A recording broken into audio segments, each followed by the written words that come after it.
ధాన్యం కొనుగోలు విషయంలో జాతీయ సమగ్ర విధానం తీసుకురావాలని అలాగే ఎంఎస్పీకి చట్టబద్ధత కల్పించాలని లోక్సభలో టీఆర్ఎస్ ఎంపీలు తమ ఆందోళన కొనసాగిస్తున్నారు. లైవ్ చూద్దాం. काम के फंड के लिए न्यू टर्मिनल बिल्डिंग के लिए जो फंड चाहिए था, जो महाराष्ट्र गवर्नमेंट ने उसका वर्क ऑर्डर भी हो गया है, टेंडरिंग हो गई है, उसके बावजूद अभी तक उसका काम शुरू नहीं हुआ है क्योंकि कोविड के दौरान उन्होंने इसका पूरा फंड महाराष्ट्र सरकार ने कोविड में इस्तेमाल कर लिया। तो मैं आपसे जानना चाहूंगी कि ये उड़ान स्कीम में ये एयरपोर्ट आता है, 2 साल हम बहुत पीछे चल रहे हैं और डिवीजन का हेडक्वार्टर हमारा अमरावती है जहां पर बिजनेस हब है।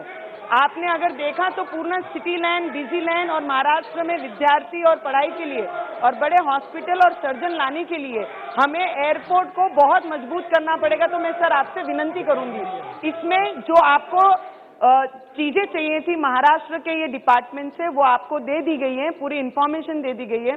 तो इसमें आप कब फंड रिलीज करेंगे, मैं आपसे विनंती करती हूँ।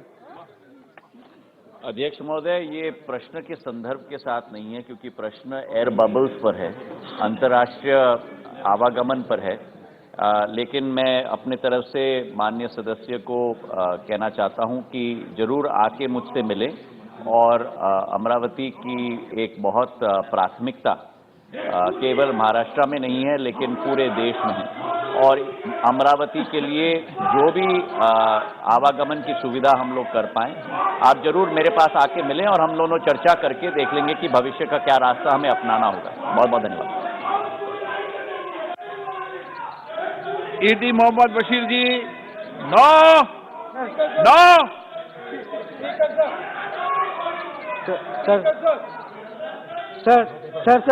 Sir, thank you very much, sir.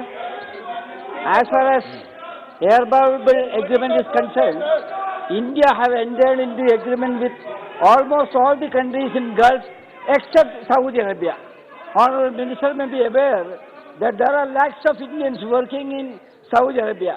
My humble submission and question to the Honorable Minister is, if India is entering into an air bubble agreement with Saudi Arabia also, that will be a blessing for thousands and lakhs of Indians working in Saudi Arabia.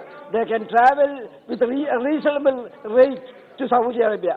I humbly submit and request the Honorable Minister whether he will examine the possibility of that and enter into agreement with Saudi Arabia on this air bubble agreement pattern. से संक्षिप्त में प्रश्न पूछे, संक्षिप्त में माननीय मंत्री जी भी संक्षिप्त में जवाब दें। आपको इतराज है, मैं सूचना दे रहा हूं, अगर आप संक्षिप्त में चाहते हैं तो मैं संक्षिप्त में दे दूंगा।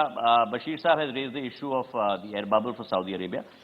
We have 10 proposals pending for air bubbles which we have forwarded to those countries. Saudi Arabia is one of them. We are waiting to hear back from the Saudi Arabian government. We have sent our proposal from our side. Thank you. Question number 65 Shri Manoj Rajauria ji. Question number 65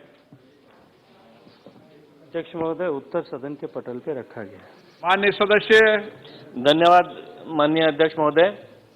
मैं सर्वप्रथम तो माननीय प्रधानमंत्री जी और माननीय मंत्री जी को धन्यवाद देना चाहूंगा कि प्रधानमंत्री कृषि सिंचाई योजना के तहत पिछले 6 वर्षों में देश की 59 परियोजनाओं के माध्यम से 85,000 करोड़ रुपए से भी ज्यादा लगाकर 20 लाख हेक्टेयर से भी ज्यादा असिंचित जो क्षेत्र था, जहां सूखी जमीन थी, खेती नहीं होती थी, उस जगह पे भी सिंचाई की व्यवस्था की गई और आज वहां 20 लाख हेक्टेयर से अधिक जमीन पर सिंचाई की व्यवस्था हो रही है। मैं सोचता हूं इसके लिए हमारी सरकार, माननीय प्रधानमंत्री जी और माननीय मंत्री जी बधाई के पात्र हैं।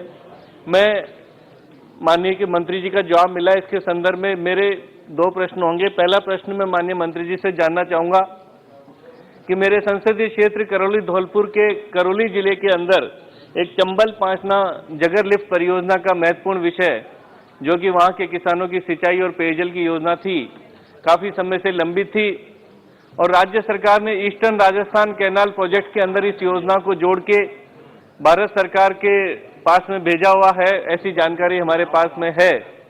मैं माननीय मंत्री महोदय से जानना चाहूंगा कि क्या भारत सरकार राज्य सरकार के साथ में चर्चा कर इस विषय को, क्योंकि ईस्टर्न राजस्थान कैनाल परियोजना और चंबल पांचना जगर लिफ्ट परियोजना पूर्वी राजस्थान के 13 जिलों की महत्वपूर्ण परियोजनाएं, इस विषय में भारत सरकार और राज्य सरकार क्या विचार रखती है? माननीय अध्यक्ष महोदय, मैं सम्मानीय सदस्य का आभार ज्ञापित करना चाहता हूं कि उन्होंने देश की सरकार के माननीय प्रधानमंत्री जी के नेतृत्व में चलाए जाने वाले इस महत्वपूर्ण कार्यक्रम के अभिशंसा की का अनुमोदन किया है। माननीय सभा अध्यक्ष महोदय, माननीय सदस्य का प्रश्न पीएमकेएसवाई की जिस योजना का मूल प्रश्न उससे जुड़ा हुआ नहीं है, लेकिन फिर भी मैं माननीय सदस्य और सदन की जानकारी के लिए बताना चाहता हूं कि ये जो 13 जिलों के लिए जिस महत्वपूर्ण परियोजना की चर्चा की गई, ये परियोजना मध्य प्रदेश और राजस्थान के बीच में एक इंटरलिंकेज ऑफ रिवर्स की परियोजना है।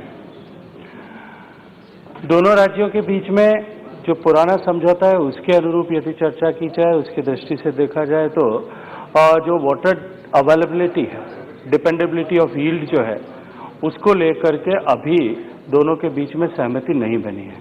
और जब तक वो सहमति नहीं बन जाती तब तक तकनीकी रूप से सीडब्ल्यूसी इसको अप्राइज करके और इस स्कीम को सैंक्शन करे, इसकी अभी संभावना नहीं है। दोनों राज्यों से हम निरंतर संपर्क में हैं और दोनों राज्यों से मैं माननीय दोनों राज्यों की सरकारों को भी इस सदन के माध्यम से आग्रह करना चाहता हूं, उनके रेस्पेक्टिव मेंबर्स को भी, कि अपने राज्यों के बीच में बैठ करके इसमें सहमति बनाएं, ताकि जो है ये स्कीम सीडब्ल्यूसी इमीडिएटली अप्रेज करके इसे भेज सके। मैं क्योंकि राजस्थान से आता हूँ, सारे क्षेत्र से परिचित हूँ, सारे क्षेत्र में निश्चित रूप से इस बात की आवश्यकता है, लेकिन 75% और 50% डिपेंडेबिलिटी के यील्ड का प्रश्न अभी भी दोनों राज्यों के बीच में और समझौता नहीं हो पाया है। वो होने के बाद ही इस पर आगे कुछ किया जा सकेगा। धन्यवाद माननीय मंत्री महोदय जी, आशा करता हूं कि इसका लाभ पूर्वी राजस्थान को मिलेगा। ऐसे ही राजस्थान के दक्षिण राजस्थान की एक महत्वपूर्ण परियोजना माही बजाज सागर परियोजना का विषय था, जो काफी समय से लंबित है, जिसके माध्यम से बांसवाड़ा, उदयपुर, राजसमंद, चित्तौड़गढ़ आदि, प्रतापगढ़ आदि जिलों के दक्षिण राजस्थान के जिलों को पेयजल और सिंचाई की योजना का विषय लंबित था। मैं आग्रह करना चाहूंगा कि भारत सरकार इस विषय में राज्य सरकार के साथ क्या योजना बना रही है कि इन जिलों के लोगों को भी सिंचाई और पेयजल का पानी मिल सके। माननीय अध्यक्ष महोदय, फिर मैं आपसे वही निवेदन करूंगा कि ये प्रश्न क्योंकि मूल प्रश्न से संबद्ध नहीं है और इस माही बजाज सागर परियोजना जिसकी चर्चा माननीय सदस्य ने की है, उसके बारे में भी अभी स्थिति यही है कि दोनों राज्य जो हैं, गुजरात और राजस्थान राज्य, दोनों में अभी इसको लेकर के एक बार सहमति नहीं बन पाई है। होने के बाद ही आगे గత 4 రోజులుగా రైతుల సమస్యల పట్ల టీఆర్ఎస్ ఒంటరి పోరాటం కొనసాగిస్తుంది. పార్లమెంటు ఉభయ సభల్లో ధాన్యం కొనుగోలు విషయంలో సమగ్రమైన జాతీయ విధానం తీసుకురావాలని, అలాగే ఎంఎస్పీ విషయంలో చట్టబద్ధత తీసుకురావాలని టీఆర్ఎస్ ఎంపీలు ఆందోళన కొనసాగిస్తున్నారు.